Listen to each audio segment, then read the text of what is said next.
Hola, buenas tardes a todos. Bienvenidos un día más a nuestro foro online.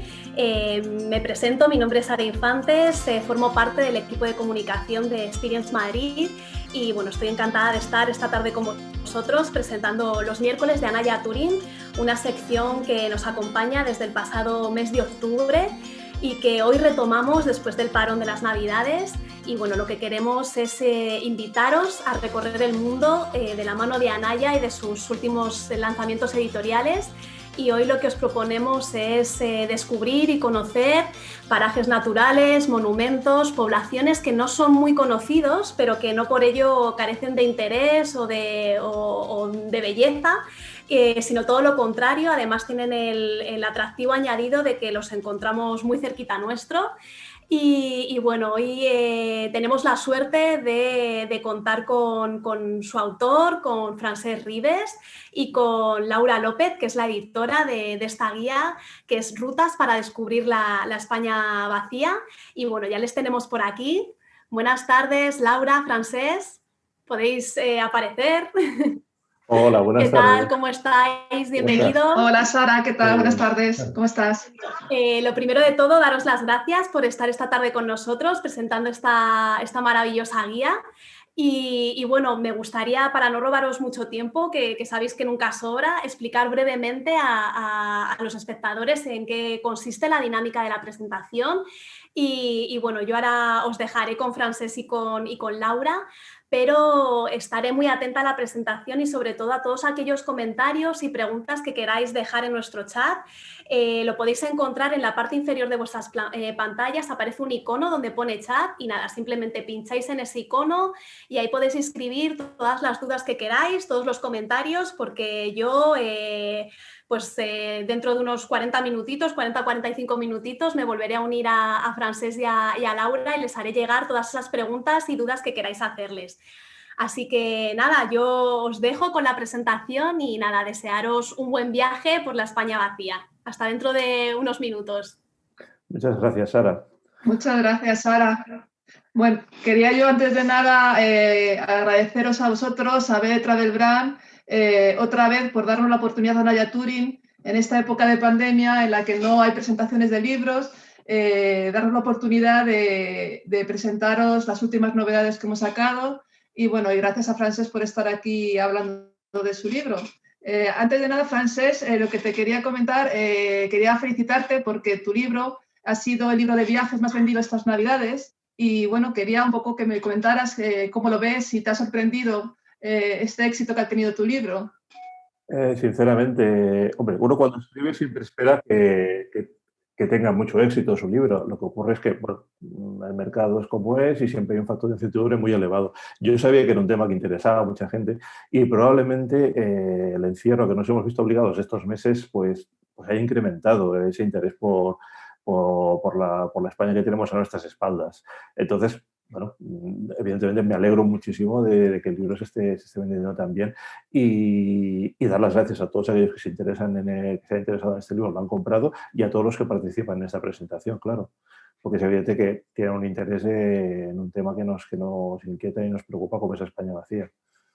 ¿Y por qué crees un poco que ha tenido éxito este libro? Porque en el fondo la gente suele ir a comprar libros sobre otros temas como más exóticos y ahora parece que la España vacía, no sé si a raíz de la pandemia se está poniendo, digamos así, de moda.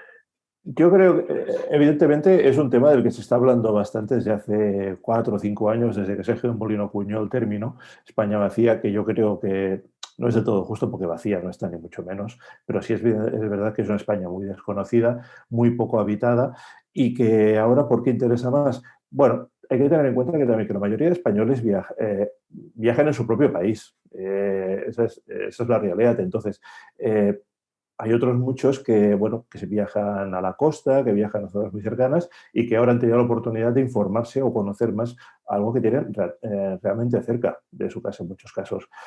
Sobre todo si vives en el centro de España, en Madrid y demás, pues tienes una cantidad de comarcas espectacular a tu alrededor. Y este libro, bueno, lo voy a enseñar para que no lo vea. Al final, cuando empezamos a hacerlo, ¿no? parecía que iba a ser más pequeño, pero bueno, al final han salido 23 rutas, 312 páginas, muchísima información, mapas, información práctica para alojarse, rutas para hacer. ¿Cómo ha sido el trabajo? Cuéntanos un poco. El trabajo, este libro se empezó a gestar hace varios años, pero a coger forma práctica, en forma de rutas y demás, hace 2, 3 años, y el trabajo de campo pues, se vio interrumpido por el tema de la pandemia. Y hay muchas zonas que ya conocía de antes, otras que visité hace un par de años. Las últimas las tuve que visitar a salto de mata, por decirlo de alguna manera, mientras el pasado verano, cuando se levantó el confinamiento, pude visitar, pues bueno, unas cuantas rutas. Podía haber sido más largo. Yo tengo la fea costumbre de escribir demasiado, más de la cuenta a veces. Entonces, como tú bien sabes, como editora. De todas formas, te digo, es un libro, hay 23 rutas y podría haber sido más, pero bueno, en algún punto teníamos que poner un corte. Y sí, yo creo que son bastante completas los temas que toca. Podría serlo más, porque estas rutas yo me las planteo más como una inspiración, más que como un recorrido cerrado. Es decir, yo planteo un recorrido por una serie de lugares que yo creo importantes, pero es importante que el viajero haga su propio recorrido a partir de lo que yo le cuento y lo que él descubre. Puede haber cosas que a mí me interesan más que a otros, temas históricos, temas de ruinas y demás, pero otros viajeros pues, prefieran ver espacios naturales. Entonces, yo apunto toda esa información y a partir de aquí cada cual se construye su ruta, teniendo en cuenta que aún queda mucho más por visitar. Es decir, aquí esta España vacía son 23 rutas, pero podrían ser muchas más. Porque para hacer las rutas, Francés, ¿tú qué hacías primero? ¿En casa te creabas una ruta y la hacías al pie de la letra o sobre la marcha ibas improvisando y descubriendo nuevos sitios? En general, yo me documento antes de preparar la ruta y más o menos hago un esquema. Es cierto que debido a la pandemia, a que nos ha obligado a estar confinados, he tenido que ir adelantando y a veces he tenido que ir construir más de la ruta y luego comprobar si todo lo que decía era así. No en todas, pero en algunas sí. En la mayoría, no sé, primero bosquejo la información, selecciono las rutas. En este caso, dado que íbamos a hablar de España vacía, el criterio fundamental era la población. El siguiente criterio es, bueno, ¿cómo construyes una ruta turística? Entonces, el eje que yo cogí fue la comarca, porque me parece que es una entidad manejable desde el punto de vista turístico y con los suficientes elementos de interés. En algunas rutas se visitan más de una comarca, en otras solo se visita una parte de la comarca, depende un poco de la zona. Entonces, una vez te has hecho un esquema de lo que quieres ver o que consideres que es más interesante, vas y visitas el lugar, claro, y le dedicas todo el tiempo que puedes, sobre todo para hacer fotos, conocer los pueblos con detalle, etcétera. En el libro comentas que el 90% de la población de España se concentra en el 30% del territorio Sí. español. ¿Es cierto que está tan vacía la España vacía? Algunas zonas están realmente muy vacías, es decir, con densidades que están por debajo de los 8 habitantes por kilómetro cuadrado. Es cierto que esta, digamos, vaciedad, entre comillas, es relativa. Es decir, un pueblo con 150 habitantes empadronados, según el Instituto Nacional de Estadística, puede que en invierno tenga menos de una tercera parte y que en verano sean 300. Hay mucha gente que vuelve a su pueblo en verano o que conserva las casas de su infancia y demás. Esto cada vez ocurre más, creo yo. Pero sí es verdad que puedes estar, según qué épocas, puedes ir por carretera sin ver absolutamente a nadie. ¿Y tú has notado, te han comentado la gente de allí este verano que tú has estado en algunas zonas que con la pandemia ha aumentado las personas que han ido a visitarlo, incluso a vivir? Porque mucha gente, ¿no? Sí. Ha cambiado su residencia, ¿no? A vivir no lo sé, sinceramente no tengo datos fiables. Visitar sí, de hecho incluso algunas zonas que ya eran turísticas de antes, como la Serranía de Cuenca y demás, sí me comentaron que incluso en junio habían tenido más visitantes que el año pasado, por la sencilla razón de que, bueno, está relativamente cerca de Madrid, la gente quiere salir, no puede viajar al extranjero y bueno, y eso es una forma de viajar bastante interesante. Y bueno, me dijeron que en este caso ellos sí, en este verano habían tenido más gente. Otros lugares como las Bardenas Reales, por ejemplo, seguían recibiendo turistas extranjeros. Quizá no tantos como el año pasado, pero la mayor parte del turismo de verano en las Baleares Reales es francés y ahí seguían, ahí estaban. Entonces, sí que han recibido visitantes. Evidentemente, no son una cantidad de visitantes como para notar una masificación, como puede ocurrir en la costa, pero sí, ahí sí se notan más visitantes. Y de todos los lugares que has recorrido o que has descubierto haciendo este libro, ¿cuál te ha sorprendido más? No sabría decir. Hombre, a mí, por ejemplo, me ha gustado mucho la Sierra de la Demanda. Conocía algunos pueblos, Covarrubias, Lerma y demás, pero en conjunto no había recorrido la Sierra de la Demanda y las lagunas de Neila. Y me ha sorprendido por la variedad de lugares ahí. Pues bueno, tienes el monasterio de Santo Domingo de Silos, tienes muy cerca el cementerio este de la película de Buena Fe y el Malo, que se ha convertido, yo creo que es su principal atracción turística, casi por encima que el canto gregoriano. Luego tienes un pueblo muy cerca que conserva troncos fósiles. Luego tienes las lagunas de Neila, tienes las... ¿cómo se llama esta? No me acuerdo, bueno, no me acuerdo. Si Bueno, luego te acordarás.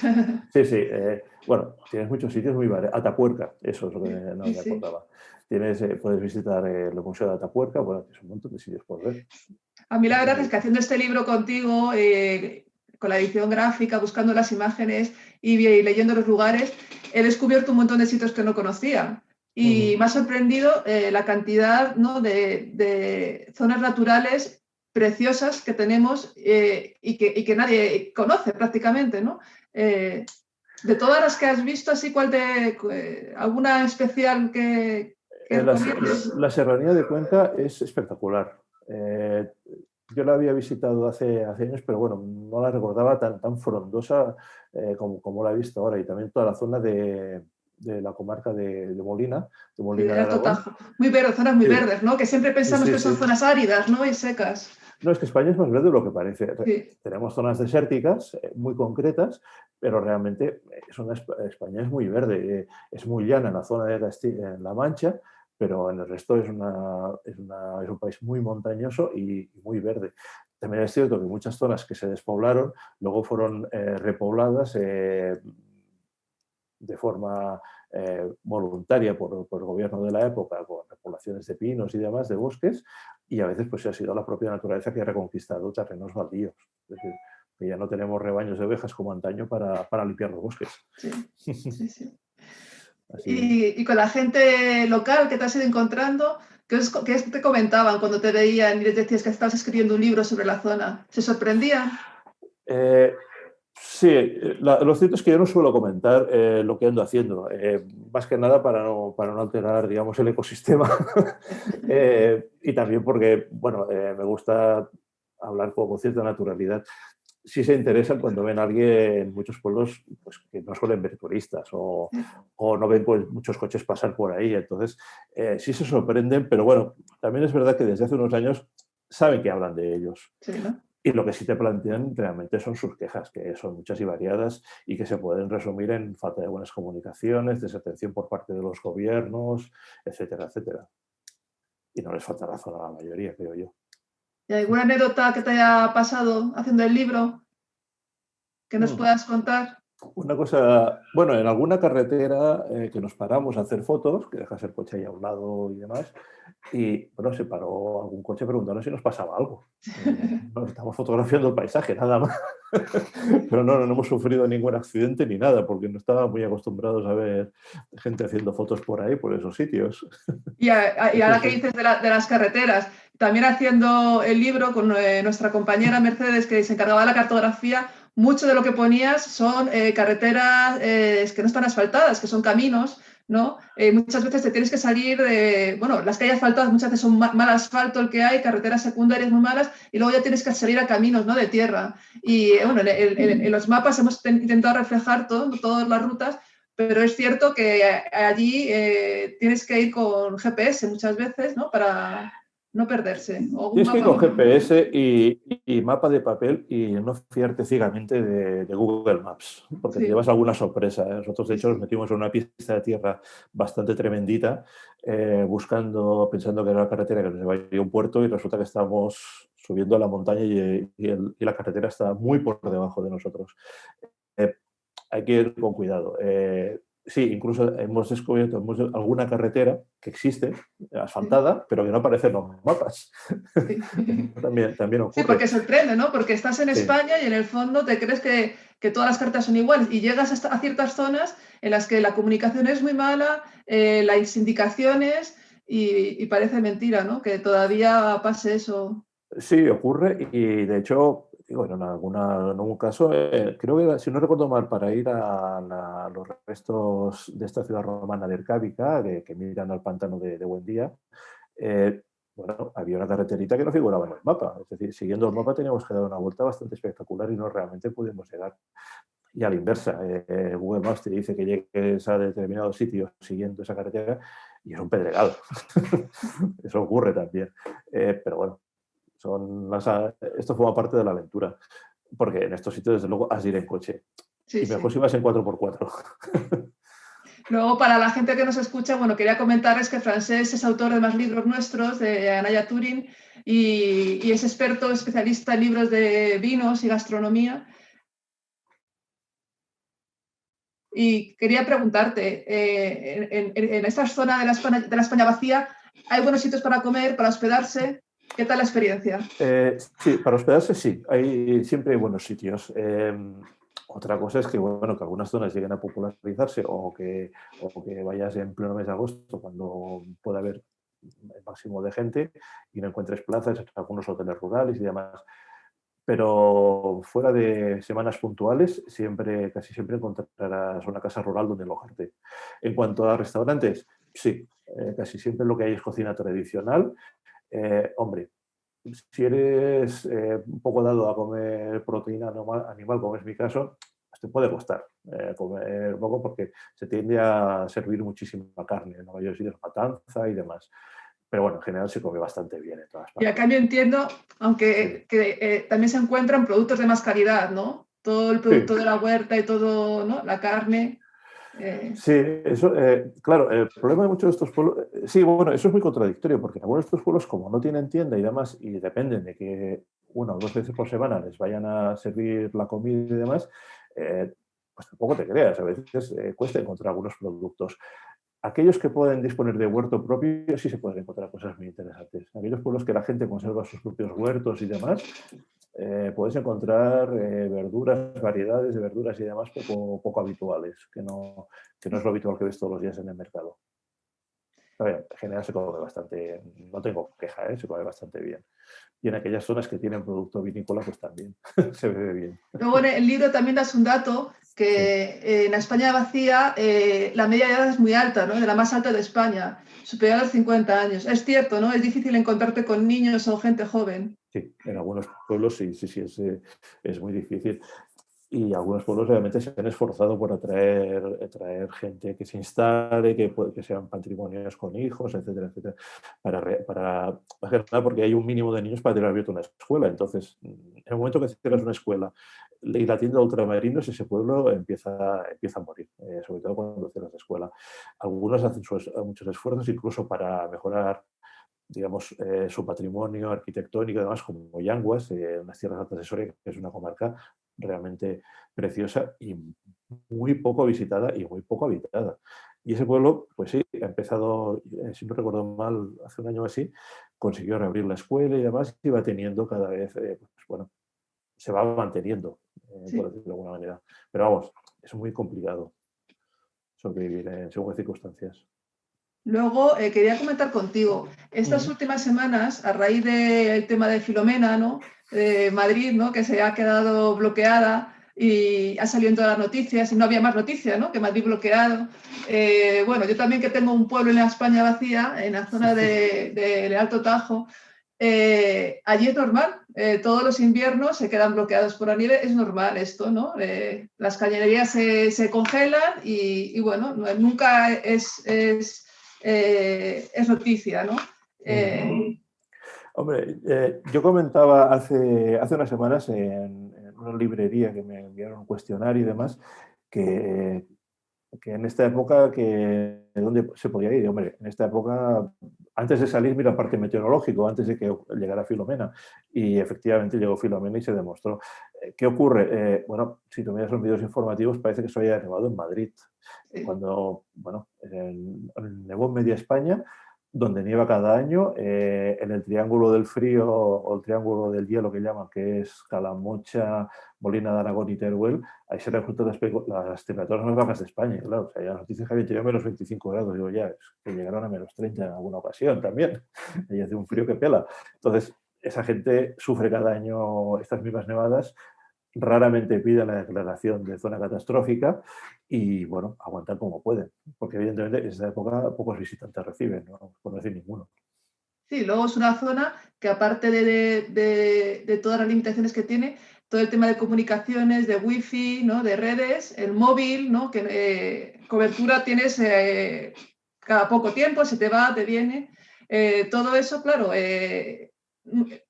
siempre, ¿no? Como son promesas que se van a solucionar, que se van a mejorar las comunicaciones, pero ahí sigue, ¿no? Sí. Sigue estando abandonada, ¿no?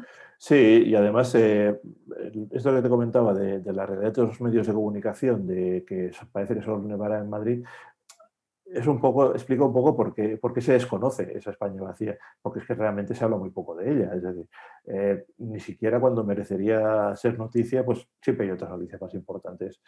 Entonces, eso explica un poco el desconocimiento, que mucha gente de repente descubre que a 100 kilómetros de su casa pues tiene un parque natural o un desfiladero espectacular y demás. Entonces, sí, yo he de decir que en todos los pueblos que me he alojado no he tenido ningún problema de conexión. Es decir, habitación en la que estaba había wifi y buenas conexiones a internet. Pero sí es verdad que en el coche, en muchas zonas, durante kilómetros y kilómetros, no había cobertura para nada del móvil. Entonces, y luego falta de servicios como médico, ¿no? Que te pasa algo y claro. hasta que llega una ambulancia. Pocas gasolineras, como bien dices en tu libro, ¿no? Sí. Tener cuidado porque en muchos kilómetros te puedes estar sin poder abastecerte, ¿no? Sí. Hombre, no hay peligro de quedarse... Hombre, si vas muy despistado te puedes quedar sin gasolina, pero bueno, pues si estás recorriendo algunas comarcas, tenlo en cuenta. Cuando ves una gasolinera no la pases. Antes de pasarla de largo, mira cómo llevas el depósito. Mira bien el depósito. Puedes llevarte una sorpresa. Sí. Muy bien, Francesc. ¿Tú crees, porque bueno, este libro es verdad que es muy completo y abarca todas las zonas, ¿no? De la España vacía? ¿Daría para un segundo tomo más? ¿Te lo estás planteando? Yo creo que sí, por varias razones. Hay alguna ruta que ahora, viendo el libro en su conjunto, creo que es demasiado extensa y se podría desdoblar.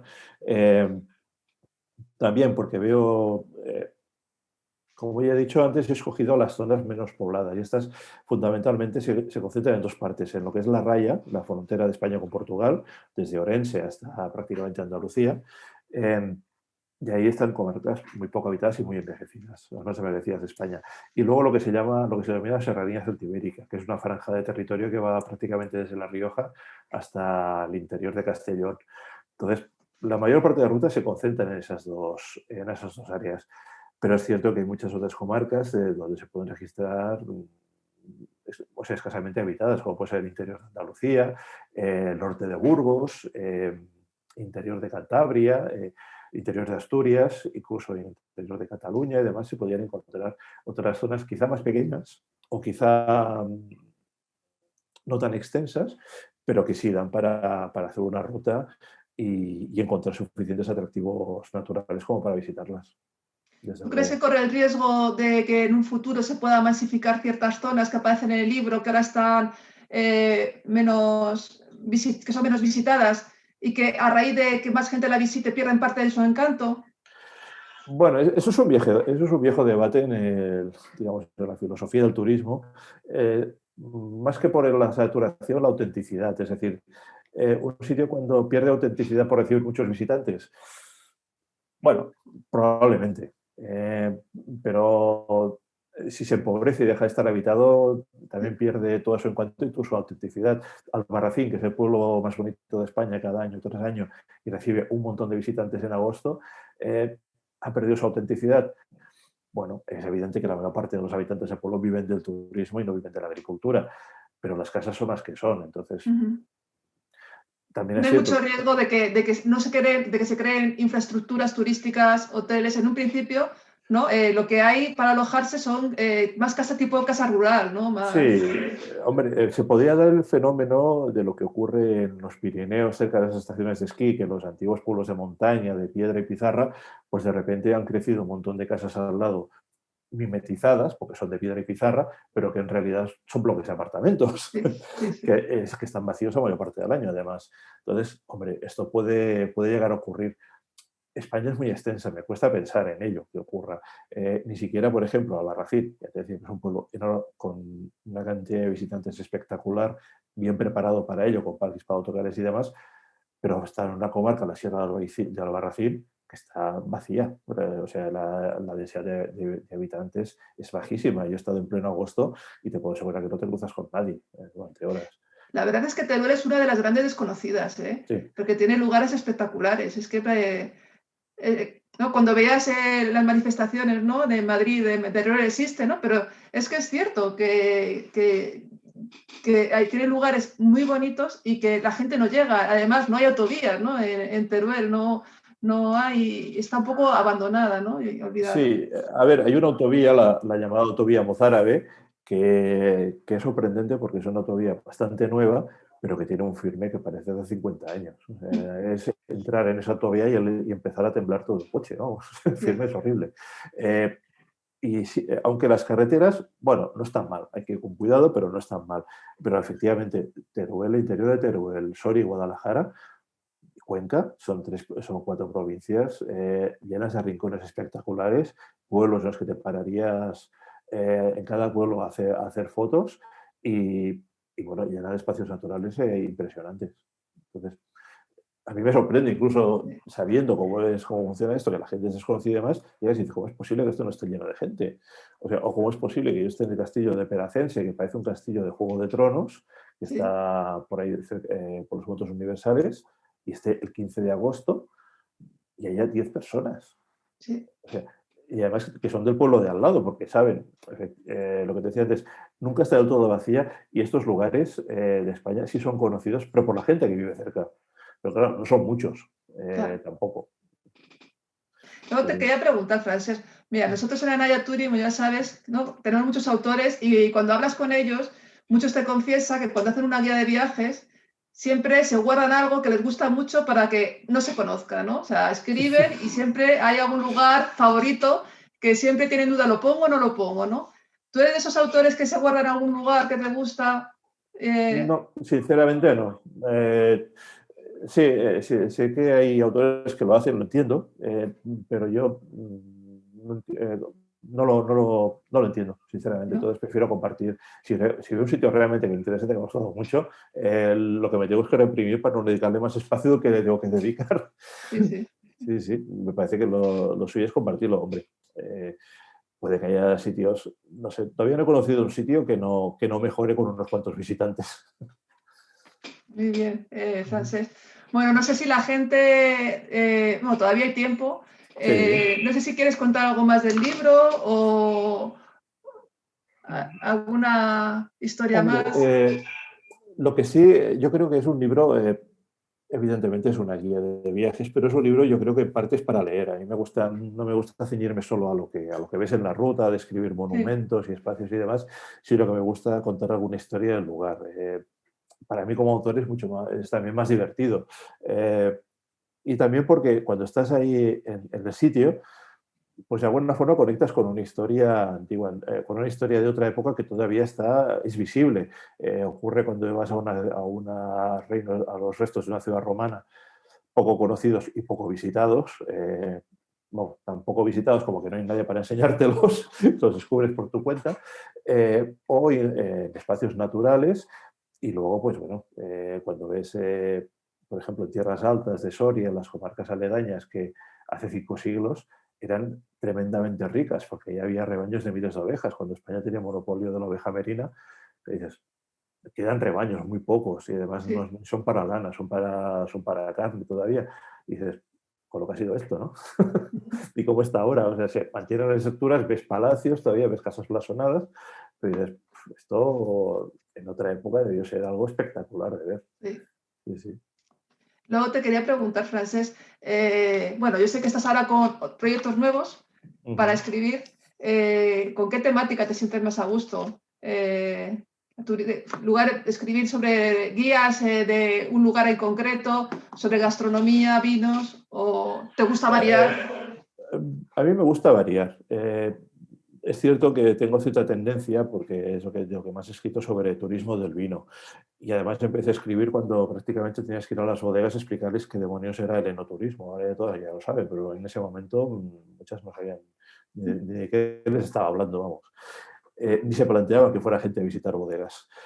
Por eso quiero decir que evidentemente aún queda mucho margen de crecimiento el turismo de interior, porque bueno, yo he visto la evolución del turismo del vino, que es un concepto que ahora todo el mundo entiende, que más que menos ha visitado una bodega o una zona, pues eso hace 15 años era algo completamente desconocido, vamos, por decirlo.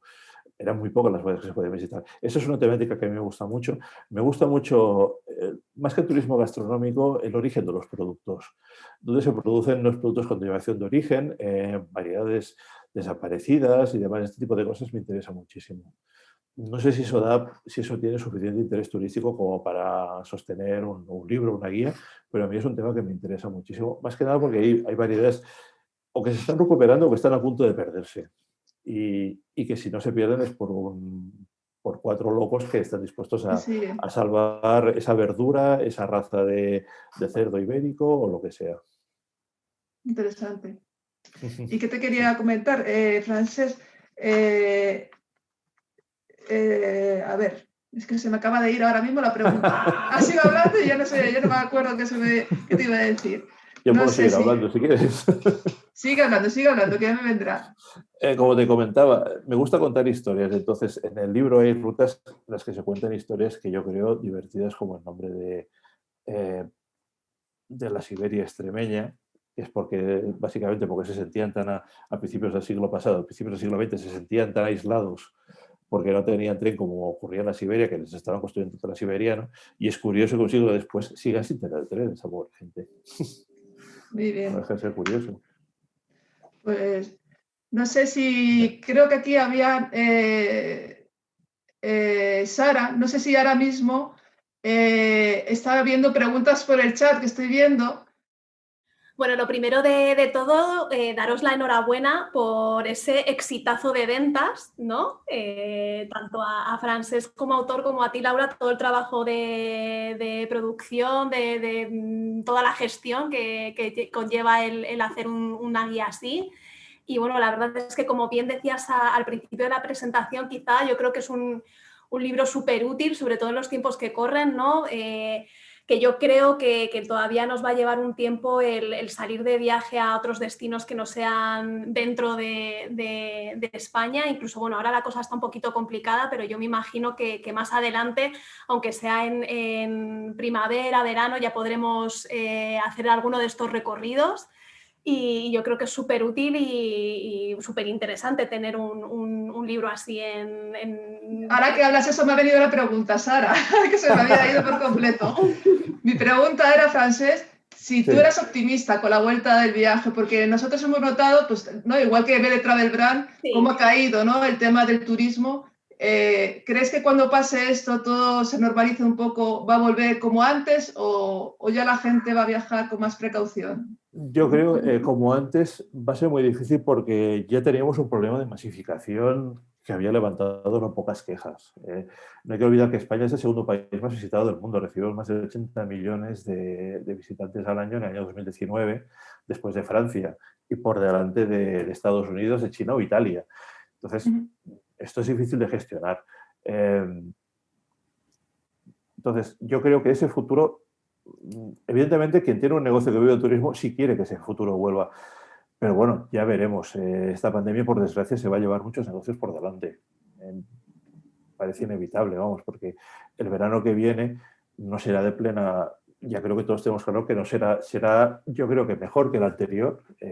Podremos movernos con una cierta libertad, espero, y yo creo que va a ser así, por España y quizá por Europa, pero vamos, como hace 2 años, yo no creo que va a ser en los próximos... Y muchos locales y muchos restaurantes han cerrado, ¿no? Locales de toda la vida, ¿no? Que han tenido que echar el cierre y hasta que se vuelva a coger el ritmo. Los locales, todos aquellos locales que dependían fundamentalmente del turismo, pues no sé si aguantarán otro verano sin turistas. Tengo mis serias dudas, vamos, difícilmente han aguantado un año. Aguantarán todos aquellos que tienen una clientela fiel, los que tengan todos aquellos negocios que reciben una clientela mayoritariamente española, porque no hay que olvidar que el turista español fundamentalmente viaja por España. El que viaja al extranjero no es, son 2 de cada 10.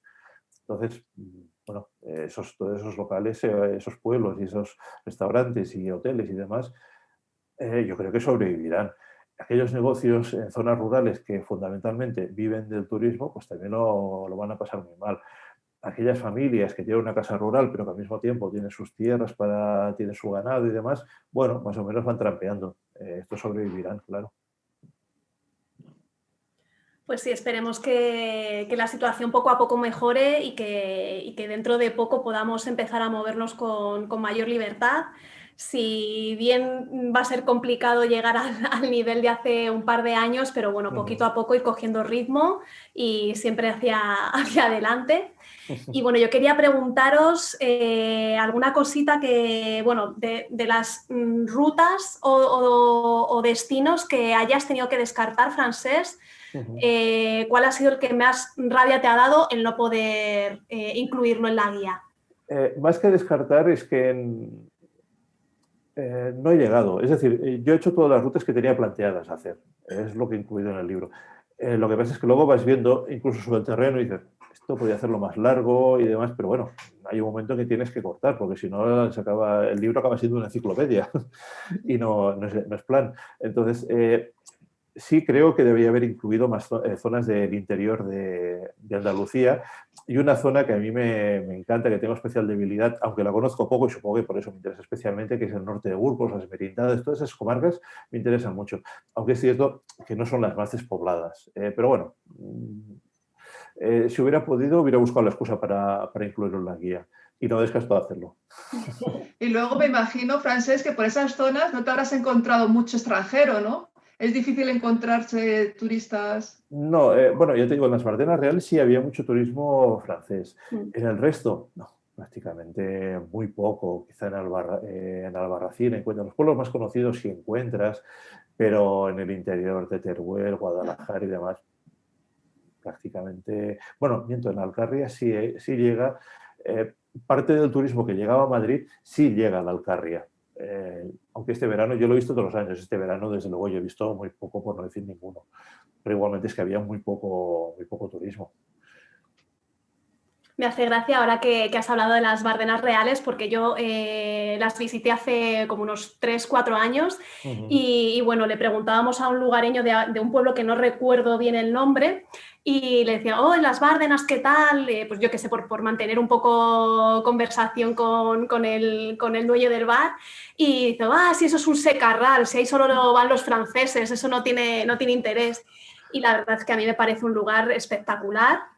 Y bueno, también tengo una anécdota respecto a lo que hablabais antes de que son lugares también de difícil acceso y las Bardenas Reales tienes que tener cuidado porque nosotros nos metimos por un camino de bicicletas con el coche y para salir de ahí difícil, ¿no? La verdad es que ahora me río y lo recuerdo como una aventura bastante curiosa y tal, pero bueno, en el momento era como de, Dios mío, ¿y ahora qué hacemos? ¿No? Porque claro, ahí no hay nadie, o sea, es que para encontrarte a alguien en las Bardenas es súper complicado, vamos. Bueno, es una base militar, de hecho. Sí. Entonces, según donde te metas, no te preocupes que me darán a buscarte. Sí, pero a mí me ha pasado lo que dice Sara, no en las Bardenas, pero en zonas de pueblos, de ir de un pueblo a otro de noche, pues de fiesta, que hay fiesta en tal pueblo, y de repente verte en medio de un pinar y ver luces y dices, ese debe ser el pueblo y no saber llegar ni saber volver, porque claro, las indicaciones son las que son. Estás de noche, no hay iluminación, no hay nadie a quien preguntar y dices, me quedo aquí tirado toda la noche. Sí. Y no tienes cobertura de móvil, además. Hay que ir con cuidado. Para poder salir de ahí o llegar a donde estés alojado y demás.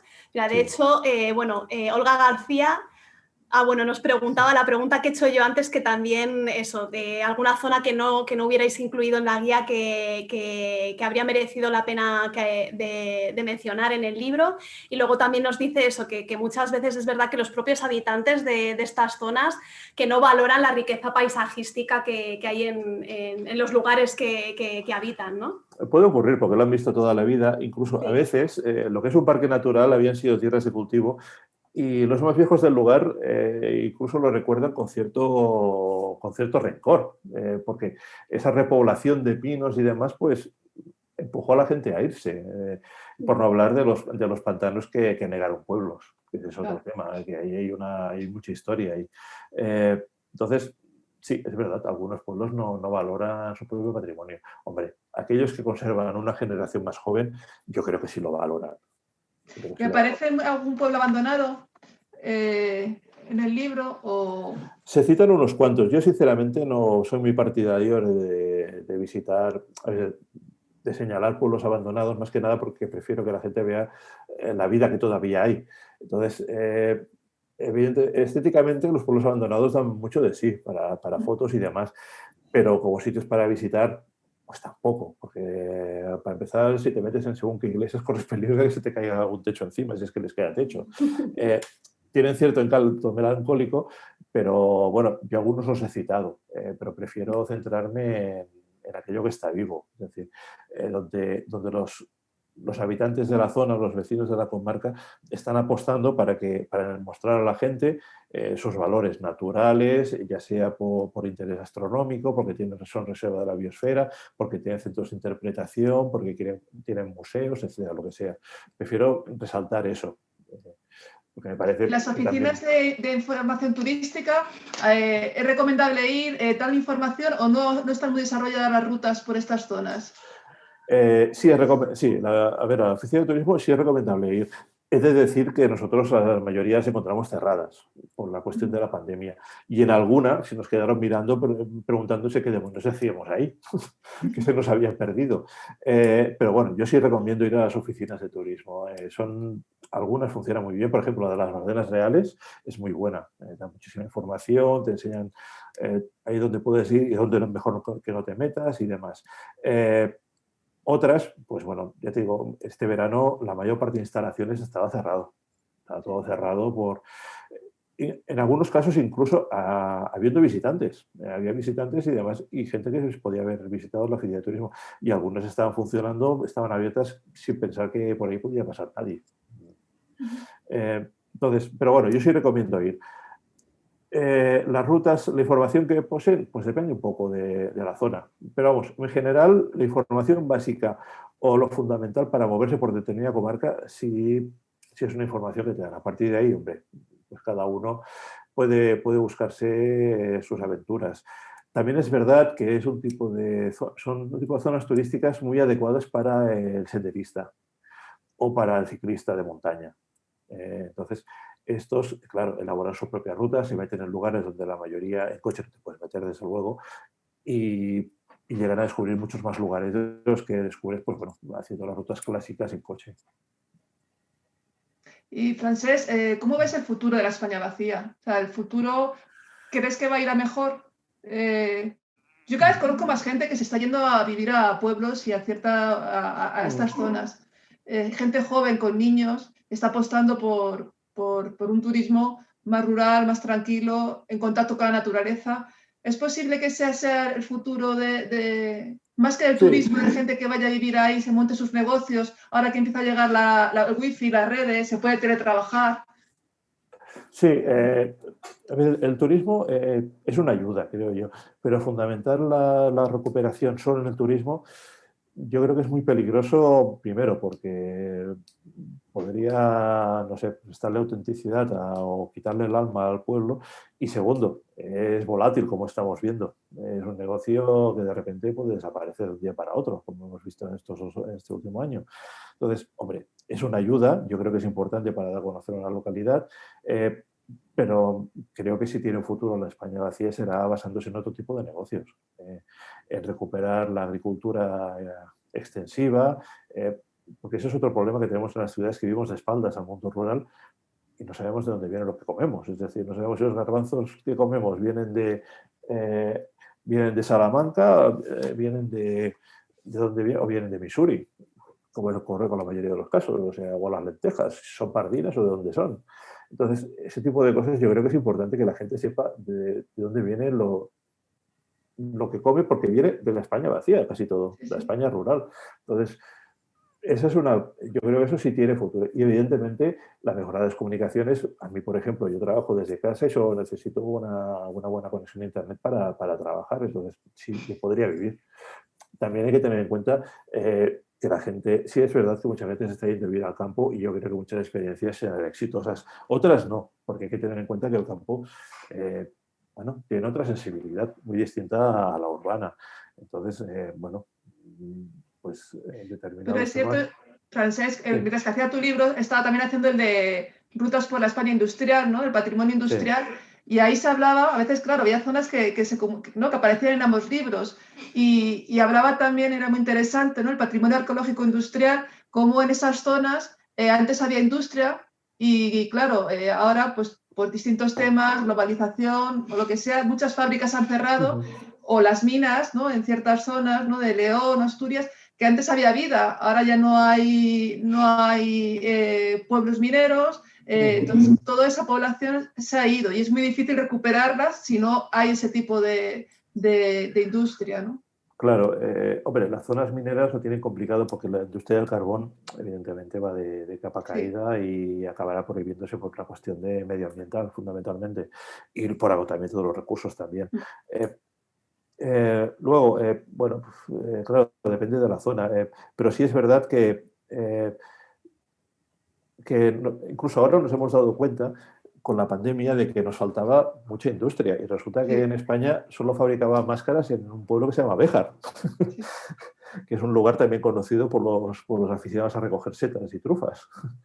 Entonces, ellos sí tenían una fábrica de mascarillas y siguen produciendo. Entonces, ese tipo de industrias manufactureras o de pequeña producción. O textiles que había por Cataluña también. Todo eso ha sido deslocalizado y se fabrica pues, en el sudeste asiático o en otros lugares o en el norte de África. Entonces,